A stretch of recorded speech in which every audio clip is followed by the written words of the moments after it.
What's going on, Falcon fans? It's your boy Ricondo coming back at you with another video. So today, guys, I'm really excited about the topic today, and it's all about the Atlanta Falcon defense. Yes, we talked about the offense for so many years, but now we're going to start talking about the Atlanta Falcon defense. That's what I'm mostly excited to see about this year. Can this defense be one of the best defense? You know, we just have a really good improvement of this defense this year. That's what I want to see, and we're going to talk about that today. We all know about the defensive coordinator, DPs, retired 1 year early.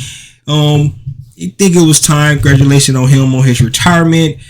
But I know he probably feeling like, hey, if I could have had some of these personnel that you brought in this season, this offseason, I could have did some of the things that I want to do with my defense.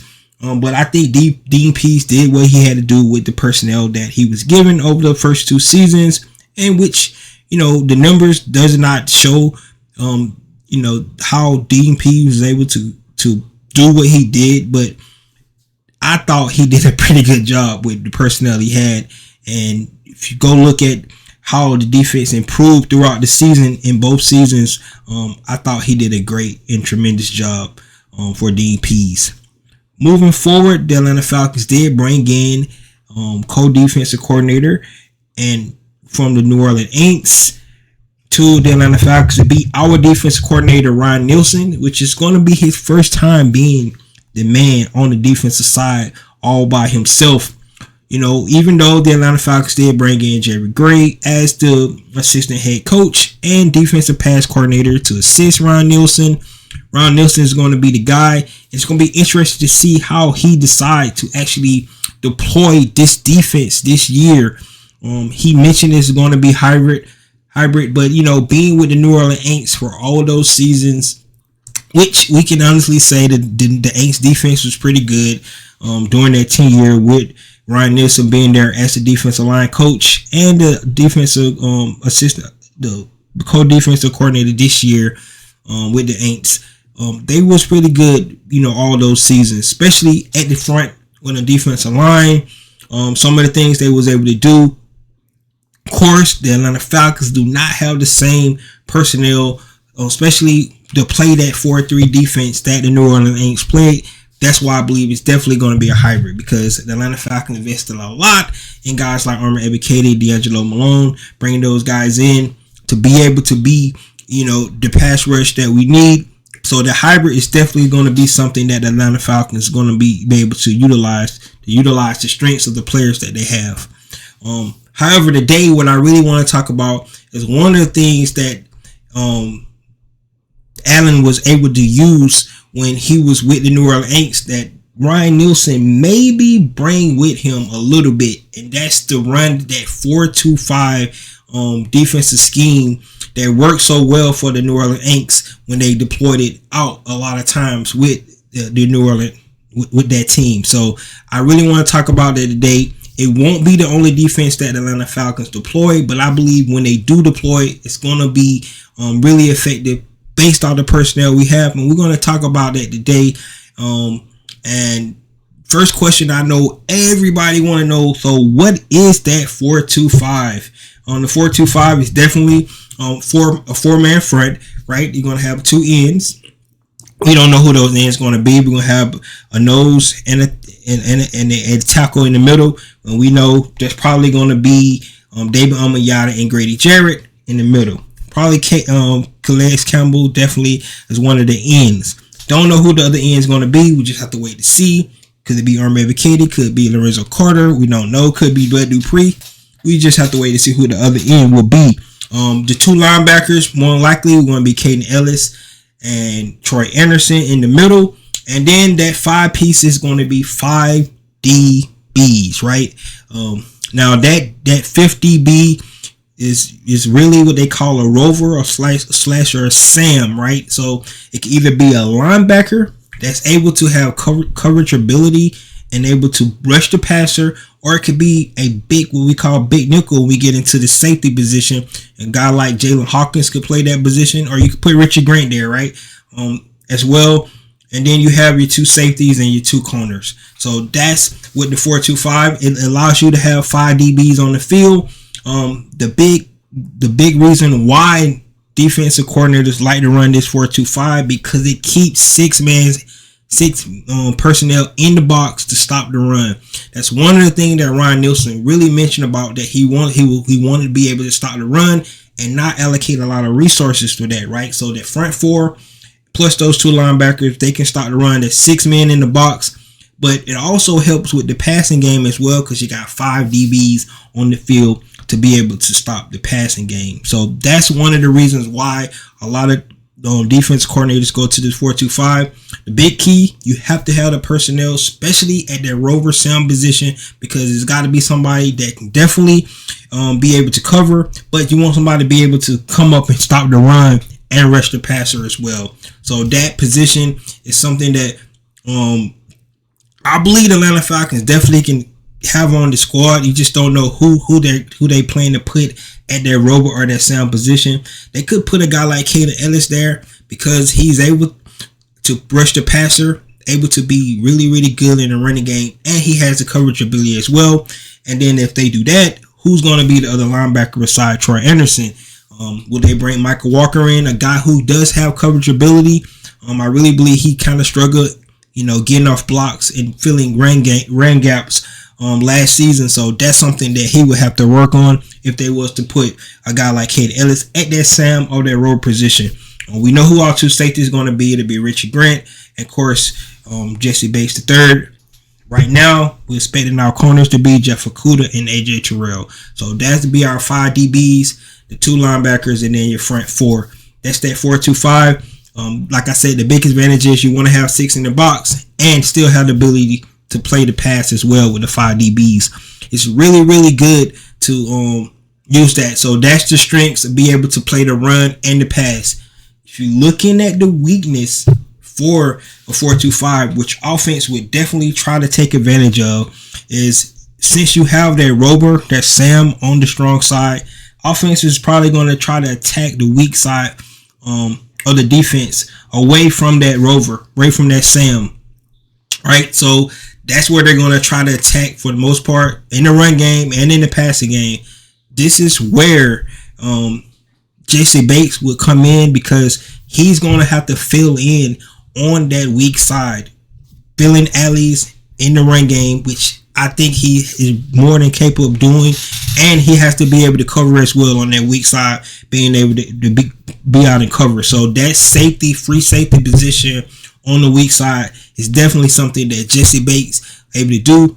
That would be the weakness, trying to stop that 5-2-4 on the weak side. That's one of the things Jesse Bates can do. So, like I said, I believe that the Atlanta Falcons have the right personnel to run this particular offense. All right, when you're looking at it, it really also helps you be able to blitz in different ways in your blitz game, right? One of the things when you do blitz in this, I believe the Atlanta Falcons is going to do a lot of man coverage. So you can see 0 blitzes and you'll have man coverage across the board, right? Both corners, both safeties is going to be covering. That rover, that Sam, probably be one of the ones blitzing. Or you could probably blitz your strong safety and have the rover go out and cover. You probably have twist stunts with the defensive line coming in. And your linebackers are blitzing as well. So when I say 0 blitz, everybody's going except your 4 DBs, because that Sam and that rover probably is going to go as well. So you have man across the board on the back end, and you're sending all those guys in, 7 guys on the blitz. That's something when you do when you look at the 0 blitz. That's where you want to get guys and offenses in 3rd and long, and then if you throw a 0 blitz, that's not something you probably want to do all the time, but you can see something like that in man coverage. And believe it or not, the New Orleans Saints played a lot of man coverage. This is something where they wanted to try to get the ball out the quarterback hands really fast. If you look at how well the New Orleans Saints played a guy like Tom Brady, because we know he want to get rid of the ball fast, but when you send more guys to the quarterback that they can block, it throws off his timing, get him off his spot. That's what we're trying to do with this kind of defense in the 4-2-5. All right. You also can play some zone out of this defense as well. Of course, the two more coverages they play out of 4-2-5 would be the cover 4, which most of the time is going to line up in the base defense alignment, like I talked about, the 2 safeties, the rover, the 2 corners, and the 2 linebackers. And the whole idea of this cover 4 is the 2 safeties, 2 cornerbacks is going to cover the quarters and don't let nothing get over their heads, right? They're going to cover deep, play everything in front of you, come up and make the tackles. Those would be the cover 4. The linebackers, the Mike probably is going to end up playing the hook. The Will is going to play a hook and play the flats on the weak side. And that's what you'll actually see the rover playing the other flats on the other side. So those are the kind of coverages you would see with a cover 4. The other zone coverage that really deploy out of 4-2-5 would be the cover 3 sky, where the defense would still line up in the base, but once the ball would snap, you will see different coverages going. You'll see the free safety come down in the flats on the weak side. You still see the corners playing the quarters deep. You'll see the strong safety cover deep on one end, and you will see the linebackers and the rover playing the slots. Playing the flats and in the center of the field as well. So those will be the cover 3 sky zone defenses. So you kind of switching up a little bit, going from the cover 4 to the cover 3, where your strong safety be coming up being the single high. I really like this defensive scheme. I can see the Atlanta Falcons playing a lot. Once again, like I said earlier, I don't believe they're going to play this, all the time. They're going to go from 4-3. They're going to throw a little 3-4 in there as well. They're going to probably play a little cover 2. I can see them playing that with the 2 high safeties out there. And you might have to play a little bit heavy as well, being able to stop the run if you get a defense with a good offensive line and big backs. If you look at what the Atlanta Falcons was able to do to the New Orleans Saints last season, running the ball with a great offensive line and big backs, it was really hard for the New Orleans Saints to stop the Atlanta Falcons. So that's something you got to think about. You don't want to get too light. So bringing that 5 defensive backs could be too light as well. That could be another weakness, because if you're trying to have a safety, because that could be your 5th DB playing that Sam or that rover spot, and they might not be able to get off blocks from pulling guards and tackles in the run game. So you have to be able to switch it up and be able to change your defense up. Brian Nelson said it's going to be a hybrid defense. I do believe that's the case, but if you get into this 4-2-5, I think the advantage is there, because you'll be able to stop the run like you want to with the 6 in the box, but then you also be able to play the pass as well with those 5 DBs. They brought enough cornerbacks, defensive backs, in on this roster to compete, to be able to play these positions. Guys like Trey Flowers, guys like Mike Hughes coming in. Like I said, Jalen Hawkins is also there. And then if you want to put an actual linebacker there at that Sam or that rover spot, you can do that as well, as long as they have the ability to cover. So they got so many different ways they can actually deploy this particular scheme at the 4-2-5. The personnel that they have, I think they got it. I just want to hear what you guys think. Do you think the Atlanta Falcons have the ability to kind of do some of the things that the New Orleans Saints did with their defense? In particular, this 4-2-5 defense, which was really effective for these guys. If you just go look back at some of the things they was able to do over the time span while Ryan Nielsen was there.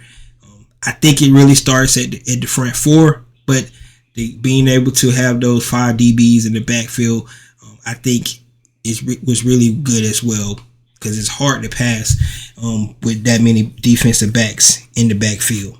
So guys, let me know what you think about this defense. Once again, like I said, I am excited. I can't wait till these guys get started. This is the dead time. It's really boring for football. I can't wait these guys get to going. And this is your boy Ricondo coming back at you with another video. Peace.